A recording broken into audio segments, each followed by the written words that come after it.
Hello and welcome in Parc de Saint-Cloud near Paris for the reveal of the new SUV C5 Aircross. A reveal is always a special moment, as Citroën will introduce this car to the public in Europe for the first time. For the next 10 minutes, I'm going to take you around to discover the car, of course, but also meet the talents of this 4-year project. I'm now going to meet Linda Jackson to talk about the ambitions of this new car. Good afternoon, Linda. Hello.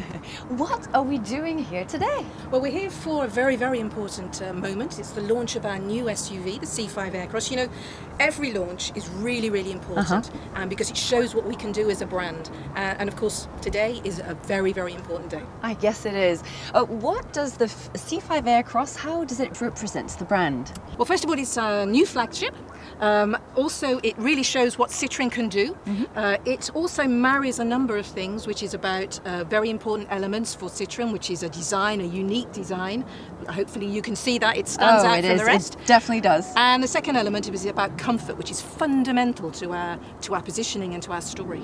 We see SUVs everywhere, but what makes this one different? Well, again, it's because it's a Citroën. It stands out, its design, its comfort, and also we've managed to marry that SUV outside with that practicality inside. You've recently changed the claim in Inspired by You. What does that mean? Well, Inspired by You means inspired by our customers.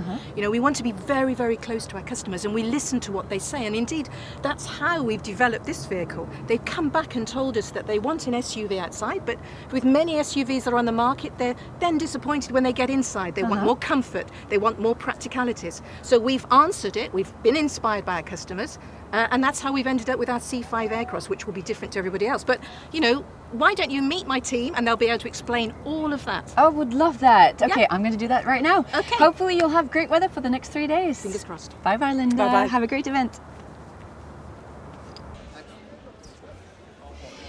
Before we meet the Citroën talents, I want to show you this amazing sight. We have sent a drone above our heads for you to see it from high up, and the view is breathtaking. I'm now next to the main tent where the music band Yeast is just about to play live. But before that, I'm going to go see Michel Costa, the Market Research Manager. Bonjour Michel. Bonjour. Ça va? Ah, ça va bien, oui. Écoutez, Linda m'a dit que le C5 Aircross était inspiré par les clients. Et oui, comme d'habitude nous interrogeons nos clients, mais là on est allé un petit peu plus loin. On a vraiment gratté en profondeur pour bien comprendre qui ils étaient et quelles étaient leurs attentes. Alors quel est le profil des acheteurs de SUV?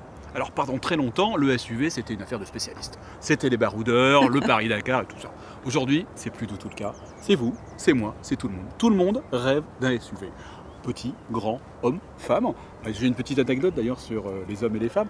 Les femmes nous disent, moi, le SUV c'est protecteur, c'est une sorte de bouclier, c'est une armure qui va me protéger. Exactement, c'est la protection. Donc c'est un univers, c'est un vocabulaire guerrier presque. Et puis les hommes, ils vont nous dire la même chose, mais un petit peu différemment. Ils vont nous dire, moi, j'ai un char d'assaut, c'est pour m'imposer. C'est l'attaque. C'est l'attaque, voilà. Mais toujours, finalement, ce SUV regroupe les attentes de tout le monde. Alors on a aussi en termes de profil des gens qui ont 56 ans d'âge moyen, plutôt jeunes, globalement par rapport aux acheteurs de véhicules neufs. On a des retraités, ils transportent leurs enfants, quand ils restent encore au foyer, leurs petits-enfants, leurs parents aussi, parce que tout le monde vieillit, donc on transporte les parents.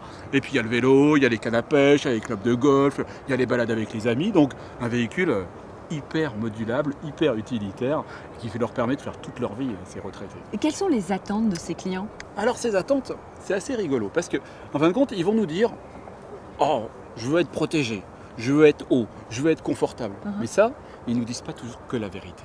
On est allé un peu plus loin, ils nous disent aussi, et ça c'est les attentes non avouables, les plus intéressantes, moi je veux être fier d'être dans ma voiture, être beau dans ma voiture. On peut être fier avec un véhicule comme celui-ci. On est fier dans cette voiture, on est vraiment, on domine la route, on est les nouveaux seigneurs de la route. Avant c'était les grosses berlines, maintenant c'est les SUV qui est le seigneur de la route. Et il y a un grand coffre aussi. Ah oui, parce que ça je vous ai pas parlé des attentes. Je vous propose d'aller faire un petit tour. Je vous suis. Et puis en plus, ce coffre il se fait pas au détriment des places. 3 sièges indépendants, toujours, 3 personnes.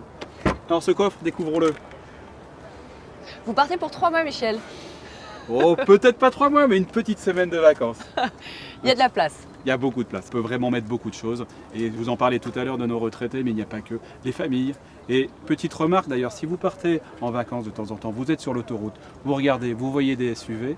Et qu'est-ce que tous les SUV ont sur le toit?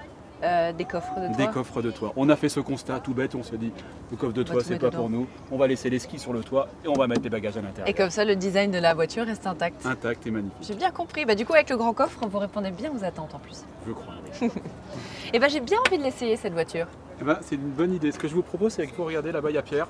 Je vous propose d'aller le rejoindre. Ok, merci pour les infos. Merci à vous. Merci beaucoup.